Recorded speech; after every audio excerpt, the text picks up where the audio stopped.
You're single? Grabe. Let's go. Hello Alden fans! Ito na nga ha, may another interview pa pala si Sir Alden na kaka-upload lang kanina mga kasembreros with Miss Joanne Ramirez of People's Asia mga kasembreros. So napakatindi nito kasi dito nakita na talaga napaiyak si Sir Alden. Napahinto siya tapos napaiyak ng saglit tapos nag-sorry mga kasembreros. So ang tumatak din sa akin dito ay yung talagang yung entire wisdom ni Pops Alden mga kasembreros, and yung mga highlights ko dito kasi una siyang na-interview 2008 yata nung Aldab pa dati. So and then he also talked about having a wife. Pero mamaya ito yung sinabi niya dito maliban dun sa mga family matters niya. Papakinggan natin ito mamaya mga kasembreros. Sabi niya dito kasi sinabi ni Miss Joanne na my best family, my business, parang accomplished na si Sir Alden mga kasembreros. So yung parang kulang na lang isa magkaroon siya ng wife mga kasembreros, and same response actually dun sa 24 oras mga kasembreros ang sinabi niya dito. And nagigets ko yung point niya na he's single right now, and sabi niya it does not matter to him kasi sabi niya dito, if I look for love yung hindi swabe na pinipilit, sometimes hindi nangyayari. Parang natutunan niya dito na sabi niya, one thing I've learned ay you have just to sit back and relax at tapos darating. Tapos sabi ng iba, diba, hindi kailangan mong hanapin. And sabi nito, parang culture na kasi dito sa Pilipinas na nakacentralize sa love teams, which is very true mga kasembreros. Napakaraming mga artista, napakaraming love teams na mga kasembreros sa showbiz industry na hindi nag-work. Parang 10% lang yung nagkatuluyan, gano'n. And sabi nito, everyone is interested to know about your love life kahit na ordinaryong tao ka lang. And sabi niya dito, very single siya, yes. Pero ang sabi niya dito is dapat yung happiness, yung kaligayahan ay magre-revolve around life, no? Yun ang sasabi niya na ginagawa niya. Hindi lamang sa love life or sa asawa mga kasembreros, which is napakatama mga kasembreros, kasi hindi lang dapat kasi pag wala kang jowa, hindi ka na happy. Kung wala kang asawa, hindi ka na happy. Parang ganun ba, no? You have to see life in general. And nag-gets ko yung wisdom talaga ni Sir Alden dito na hindi lamang ang buhay hindi lang iikot sa iyong asawa, sa iyong jowa mga kasembreros, but you have to see life ng mas malalim, deeper, at saka talagang bold siya dito mga kasembreros. Matapang na matapang siya. He's very audacious of his faith na sinabi niya dito na he can talk. Ito yung part na parang napapaiyak na siya mga kasembreros, no? And yung pinaka nagmamatter daw at pinakamahalaga sa kanya ay yung impact niya sa ibang tao, na gusto niya mag-serve as an inspiration, something that will inspire other people. And ngayon daw ay puno daw siya ng happiness, punong-puno ng kagalakan mga kasembreros, and excited siya parati, no? Eager siya to help the ones in need. Tapos punong-puno rin siya ng pananampalataya, no? Full of faith mga kasembreros, and he can talk about God or Creator all day. Tapos dito ito isang pinaka gusto ko ito mga kasembreros, sabi niya na I want to share the wisdom that I have right now so they can experience what I'm experiencing. And then medyo napaluha siya mga kasembreros, nag-sorry. Tapos sinabi ni Miss Joanne, that is why you matter, no? Mahalaga si Sir Alden sa ibang tao because he's not just giving or bringing an impact to other people, pero nagsiserve siya as inspiration. Although he's still excited, but sa ngayon ay nagsiserve siya inspiration. And kahit ako, no, I'm inspired of his story, this life story mga kasembreros, na hindi lang dapat umiikot sa isang anggulo, isang elemento, isang component ng buhay natin, yung ating kaligayahan. Kung kaya yung cycling, yung pagbabike talaga mga kasembreros. And natawa ako dito sa pinakauli, sabi ni Miss John, alam mo kung paano mag-impact at mapagkita ng impact or influence sa ibang tao, just show the dimple, sabi niya. Tapos tumawa sila mga kasembreros. And yung yung biking talaga, therapy niya. Tapos sabi niya dito is mahirap describe sa mga taong hindi pa ito na-experience, but he can absolutely tell someone na experience nila yung ganito, no? Kasi nga it relaxes not only your mental but also your physical components or katawan mga kasembreros. So sabi nito nakakatuwa, sabi ni Miss J pa dito, I love it when you smile, sabi ng ganyan. Kaya pinakuhaan ulit na pinatawa at pinasmile ulit si Sir Alden para makita yung kanyang dimple mga kasembreros, and which is very cute, no? So yun, yung businesses niya dito, yung 4 na conchas, 2 McDo mga kasembreros na bubuksan ngayong taon, ayan, na-discuss na rin dito. Tapos the best yung kanyang family, not perfect kasi walang perfect na family, pero the best po, no? So yung kanyang pelikula with Viva ay hindi pa pala ipinapalabas yun, no? Yung kay Ma'am Heaven Peralejo, ipapalabas pa siya soon mga kasembreros sa Netflix. So it's about drama, it's about murder, it's about suspense mga kasembreros, which is abangan din natin. So panoorin po natin ang buong interview, and then sana po ay pakinggan din natin ang Word of God after. Why? You're single? Grabe. Yeah. Let's go. Such a beautiful smile. I have the best family. I finished my first film when Alda came in, na-amplify sila. Nasasaktan talaga ako. Parang ngayon ko lang sasabihin to in public. Last year was my lowest. Sorry. That's what matters to me.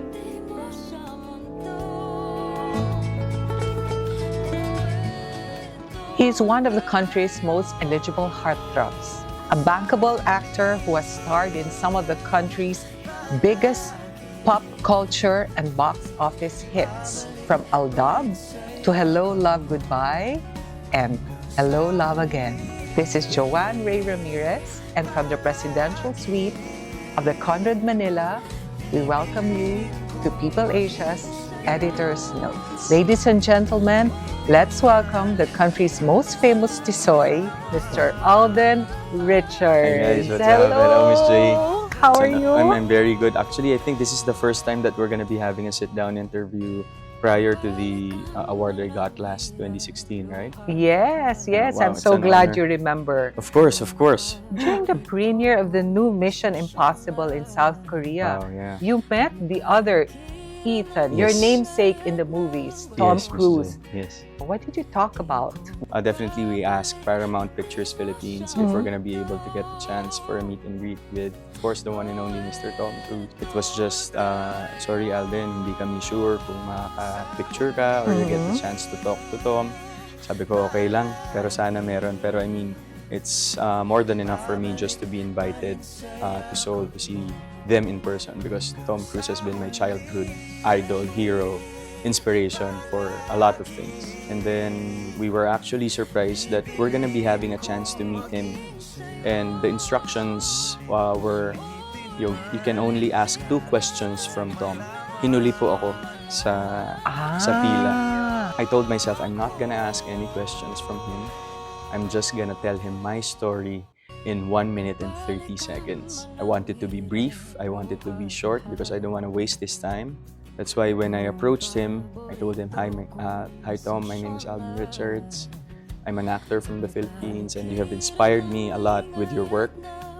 Because of you, yun, sinabi ko po yung about the not having yung stunt doubles, and sabi ko, I've seen all of your films, from Mission Films to Jack Reacher to Top Gun to Top Gun Maverick. He was just saying wow over and over again. I told him na thank you for your work, thank you for the inspiration you've given a lot of people, most especially me. And then I hope I can work with you soon. So that's when he hugged me.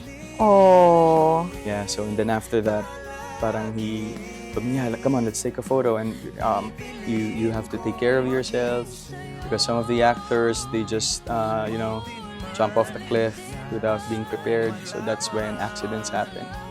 So he also told me that he has his own fighter jet. Oh, he actually flies also. Yes, because Not just in the movies. No, he has his own. He's also the reason why right now I'm into the aviation school. So I'm pursuing my flying training. It's a 2-year program. So by the time I graduate, I can already fly commercial aircrafts. and be a pilot of commercial airlines because of Top Gun Maverick. I want to be a reservist pilot for the Philippine Air Force.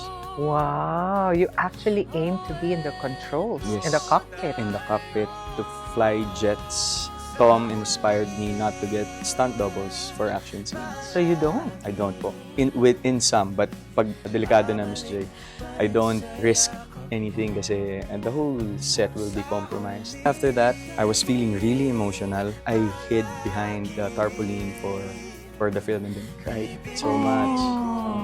Parang bago pa lang ako ma-meet kasi in order, parang yung proximity namin, dalawa, that made me really emotional already.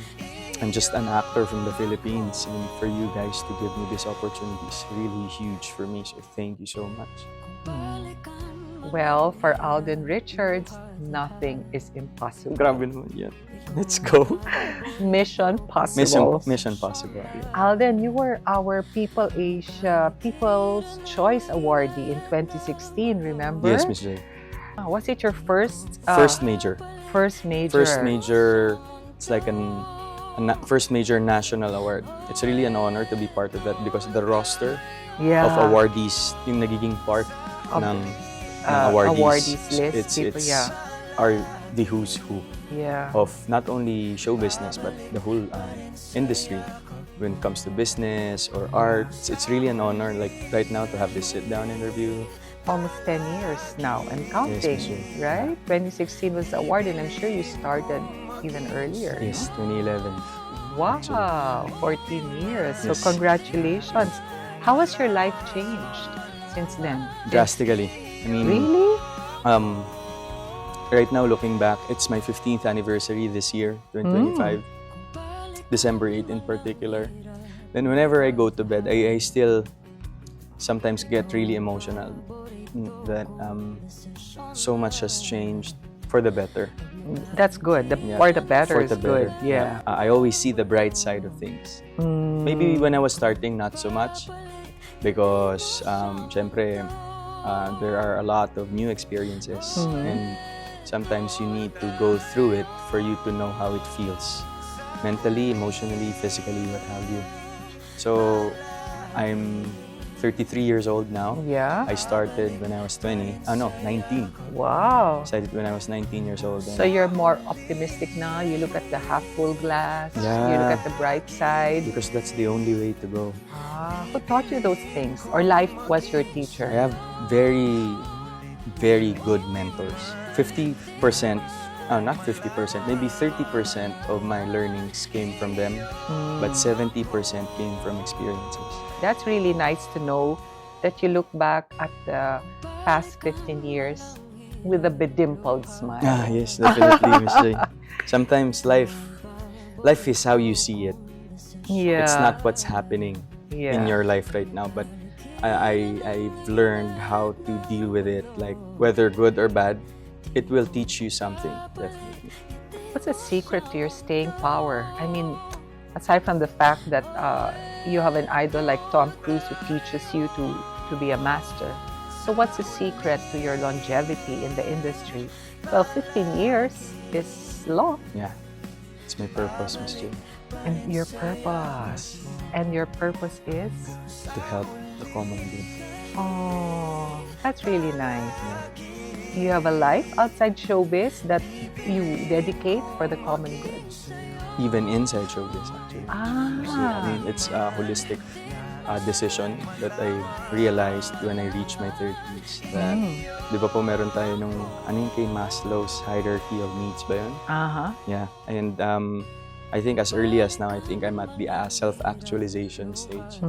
That right now, I'm not doing things for myself anymore. Although there's parts in my life that I still do it for myself, but parts of how I can give back and pay back. How? If we're gonna commit to something, what will this do to others? Is it something beneficial for everybody in the industry? Is it something beneficial for the ones in need? So, doon na po ako eh. Parang yun muna. It's a purpose-driven life. It is. Book yun. Wow, it's well read. And I heard you're going to be a director? Actually, I finished my first film Oh, you've already, debuted already. but not yet aired. Not yet shown. It's gonna air on Netflix. It's a joint. One sentence. What is it about? It's a courtroom drama. Oh my It's just- goodness, my favorite. Yes. Yeah. So murder, frame-ups, It's, father and son rivalry. are you in it?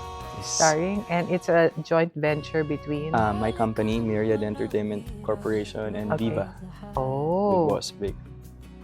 You were telling me about your father a while ago. How would you describe your family? Oh God, I have the best, I think. Oh, really? I have the best family. Although there are shortcomings, there's no such thing as a perfect family, but there is such thing as a best family. And for me, my family is the best.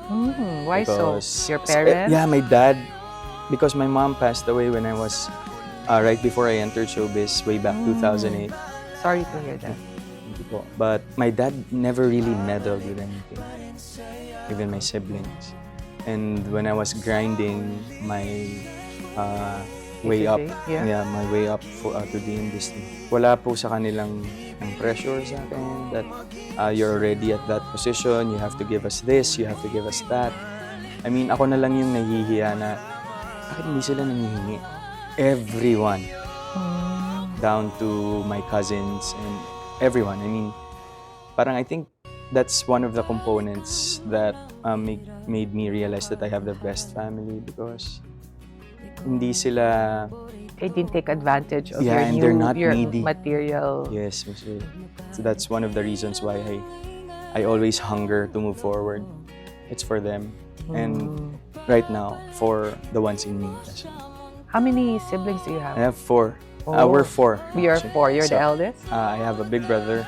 He now lives in San Francisco. Oh. As handsome as you? Yes po. But we don't, hindi po kami magkamukha. But, and then I have 2 younger sisters. One already a college graduate. She has her own coffee shop. And yung youngest namin, our angel, is still junior high. Oh. So, being reared in a family that nurtures you and is your nest, that's Yeah. another blessing. There's so much blessing. Yeah. You have many fans and this I find hard to believe. You also have bashers now. Dami po. How do you deal with them? Before, Yeah. actually, it all really started. Actually, nung nag-start ako sa showbiz, meron na rin naman na mangilan-ngilan. But when Aldab came in, that technically parang na-amplify sila. Because, you know, kaming dalawa ni Maine, we were put in the spotlight. And I think it's part of it. Yeah, I mean, par it's- for the course, Yes, right? Yeah. So, during that time, nasasaktan talaga ako when I was reading a lot of negative comments. And, you know, they're throwing allegations without factual basis. But as I go along, it's since 2016, it's been 9 years, I think. They fuel me even more, actually. To disprove them or to show that they don't really matter. Well- All of the above. Yeah. Because parang at the end of the day, what have you done to make a difference? I think you have to ask yourself that, guys. I mean, to those, not only to my detractors and bashers, but to all the other public figures that you look down on, that you tell stuff that doesn't have anything real or it's not truthful. What have you done, really, to make a difference? That's my question. You sleep well, I suppose. I do, very much. Some may not know it, but outside of the entertainment industry, you are an entrepreneur. Yes. Tell us about your businesses. Wow. So I started off, my first business venture was with restaurants po. So I have 4 branches of Concha's restaurant in the south, in Silang, 2 in Tagaytay Highlands, and then 1 in Santa Rosa, Tagaytay Road, going Lemery. So meron tayong 4 doon. And then I also own 2 existing fast food chains. I'm opening up my second one this year. Wow. So you have a good head for money. I think so. You can say that. Yeah. But Can he smile again? Such a beautiful smile. Look at that. yeah. So aside from that, My dad and I were also into build and sell as well, construction. Mm. Also, one of the owners of a bar here in Makati. Mm. So, it's Stardust. It's located in 58 Jupiter. What else? Great. Also, my company. That's my Your production? production. Myriad? Yeah, Myriad Entertainment. So Yeah. we do live events. We have done quite a few huge projects already, and we just started way back September of 2022. So with just a short span of time, I'm just so proud with how the company has evolved, and knowing that you can count the people inside the company with one hand. But at the end of the day, again, it's for the benefit of our industry. That's our core value, is to pay it forward and give back. That's so unwavering. I would say you're living your best life. Have you ever had a difficult moment? Definitely, Miss J. Paano mo nalampasan yun? Mahirap po because Aside from the bashers, do you have had difficult moments? like personal okay. personal struggles as well. Mm. And then there were times that I actually hit rock bottom, or kung meron pang mas mababa sa rock Financially, bottom, emotionally, everything, all of the above. all of the above. Oh. And then siguro hindi lang yun nahalata ng public because I'm really good at covering it up. Why do you hit rock bottom?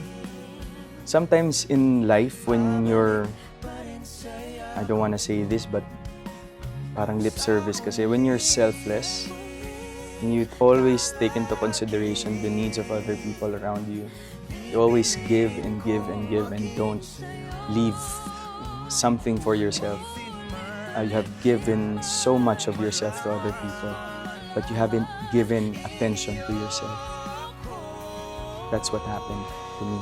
So you have to leave something in your cup or your tub. Yes, you have to. It's not selfishness to love yourself first before anyone else. Yeah. So you can give of yourself also to others. Yes, and one of the major factors that I was able to surpass those kinds of moments was my faith. You're a devout Catholic. Yeah, Christian Catholic. Yeah. Well, your career began on December 8th. Yes, it's Immaculate Conception. Diba? Yes, Miss Ray. Oh, I love it when he smiles. Okay. Good looks, good fortune, the best family. Wow. Is there anything else that Alden Richard hopes for in life? Like a wife? You know, Miss J, parang ngayon ko lang sasabihin to in public. But it doesn't matter. It's actually quite the reality. Sometimes not sometimes, most of the time sa buhay ko, when it comes to love, if I look for it and yung hindi siya swabe na pinipilit ko siya, sometimes hindi yun yung nangyayari. Sometimes hindi siya nagkakaroon ng fruition. So one thing I've learned from experiences on and off cam with love is you just sit back and wait for it. That's true. Sit back and wait for it. Sasabihin ng iba, ay hindi, dapat hanapin mo kasi paano dadating, ganyan. It will look for you. It will look for you guys, trust me. I know and I respect that our culture here in the Philippines is centralized with love themes and love, and everyone is so interested to know someone else's love life. Yeah. But I'm not hiding anything. You're single? I am. Okay. Very. So the line forms to the left. Everybody? Okay, my left. Yeah. All right. Yeah, but yun po, parang, tagal ko na eh. I've been here 15 years. I've come to a point in my life where I decided I'll just wait for it. Doesn't matter if someone else say, ang tanda ko na, and at this age, you should be having your own family. But ako, hindi ako nakukulong sa concept that happiness, your happiness is determined by the love of your life, which is your wife. I'm enclosed with the concept of my happiness revolves around life. That's it. I just want life to surprise me more. Yeah. That's what keeps me going. So, Lucky is the one who's going to get this glass that's not half full but is filled. yeah. Yes, Miss Jay. So, what makes Alden Richards happy these days? Cycling? Working out? How did you know? Of Yes. course. Going back to fitness after all of the things that happened last year. Last year was my lowest. Miss Jay. What happened last year? It's kind of personal. Okay. It's kind of personal po, but lowest but grateful pa rin at the same time because of Yeah. the performance of the film. But I think that's I came into a point in my life where I questioned my existence. Parang existential crisis po yung nangyari. Going back to fitness really helped me. All the happy hormones The came out. endorphins, yes. Yeah. I went back to running. I started working out again. And now I discovered a new love of my life, which is cycling. For me, cycling is more than just a sport. It's my therapy. It's my way out sometimes and my outlet. It's something that's very hard to describe to someone who hasn't experienced it yet. Sasabihin nila, bike lang naman yan eh. Yeah. Nagpe-pedal ka lang naman eh. Guys, you have to try.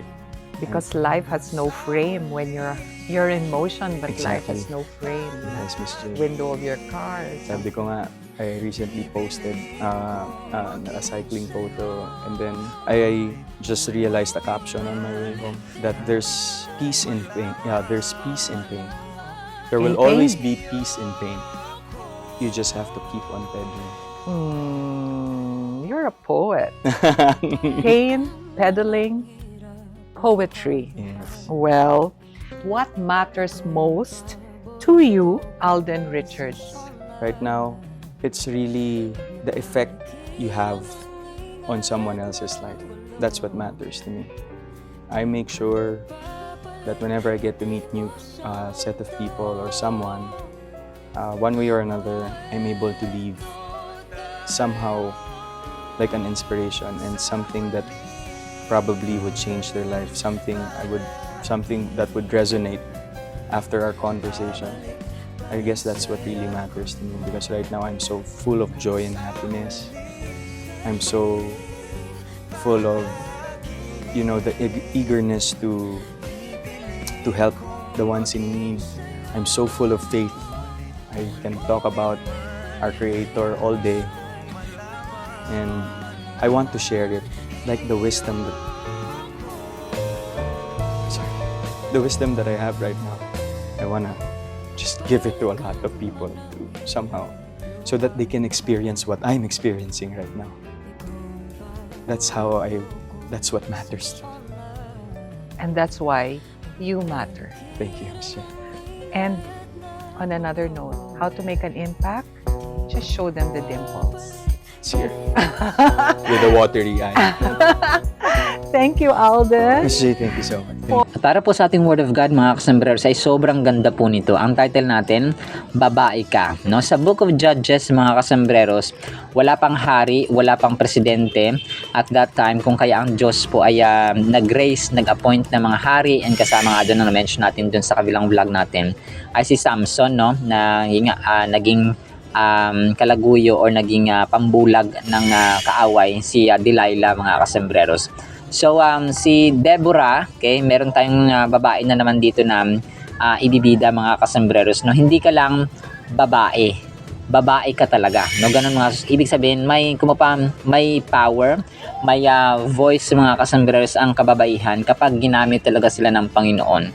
So, sabi dito, no, si Deborah kasi, as a sort of story or sort of background, mga kasambreros, ay nagko-contain ito na or mababasa natin sa 4th and 5th chapters ng Book of Judges, mga kasambreros. And then we learn na si Deborah po ay tinawag ng Panginoon para i-deliver ang mga Israelita, mga kasambreros, mula sa mga mananakop at kaaway nila na Canaanites, no, bilang ikalimang judge or hukom, mga kasambreros. Grabe, no?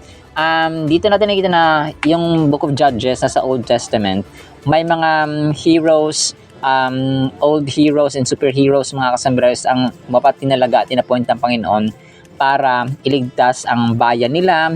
And sa atin, sa panahon natin ngayon, ay pwedeng sa ating pamilya, sa ating local barangay, sa ating local community, sa ating sarili mismo, sa ating workplace, sa ating kung saan mang komunidad tayo na bilong mga kasembreros. And as we too often the case, Israel's troubles were entirely the result of their own sin and idol worship. So, yung titingnan natin dito mga kasos minsan sa buhay natin, kagaya ng mga Israelita, ay nagkakaroon tayo ng time na marami at nawawalan sa ibang bagay na sasabi natin na wala na tayong time sa Panginoon. Marami tayong oras, no, panahon, araw na ginugugol sa gantong bagay, sa gantong activity, pero nawawalan tayo ng ating ng panahon sa Panginoon. And that's what we call idolatry. It doesn't mean na luluhod ka sa isang carved image o sa isang imahe, sa isang larawan, sa isang sculpture mga sombreros. Hindi po yun ang literal na sinasamba mo yung Diyos-Diyosan. It also means na wala na tayong panahon sa Panginoon and maaaring wino-worship mo na ang iyong trabaho, overtime, parating na lang sa trabaho pero wala tayong panahon sa Panginoon. So, yung ating situation